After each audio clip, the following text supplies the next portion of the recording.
根據三藩市交通局嘅報告，一年有超過800個行人被車撞到。三藩市被認為係對行人嚟講最危險嘅美國城市之一。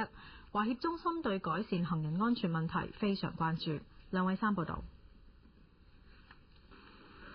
根據三藩市交通局嘅報告，平均每一日就有超過2個行人被車撞到，喺2008年有35個人因此而死亡。有分析指出，行人安全嘅黑點通常都係一啲比較少人擁有車嘅地方，亦即係話呢一帶嘅居民可能會係低收入，又或者係依賴公共交通工具，又或者係步行出入嘅人士。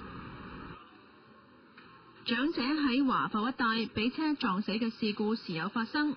華協中心特別花咗10個月嘅時間完成改善行人安全嘅報告。我覺得個唐人埠咧，佢有好多人爭位，嗰啲 sidewalk 好窄啊，同埋你有成日都好多車過緊呢個地區啦，好似 Broadway 同埋 Kearny 啦，你成日都有4條嗰啲 4 lanes of traffic，佢過得好快。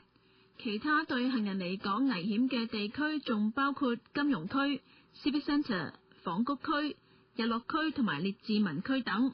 陳日堅認為可以由教育、執法等方面着手改善行人安全，而呢一個報告集中喺道路規劃方面，向市政府提出建議，包括避免俾行人同埋駕駛人士可以同時使用同一路段。你可以俾個車 have its own dedicated left turn signal， 就俾佢行先啦 ，and then you change the pedestrian signal and 俾 the pedestrian to walk。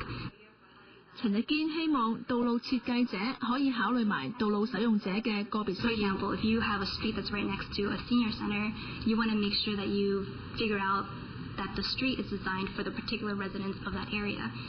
So I would make the signal longer.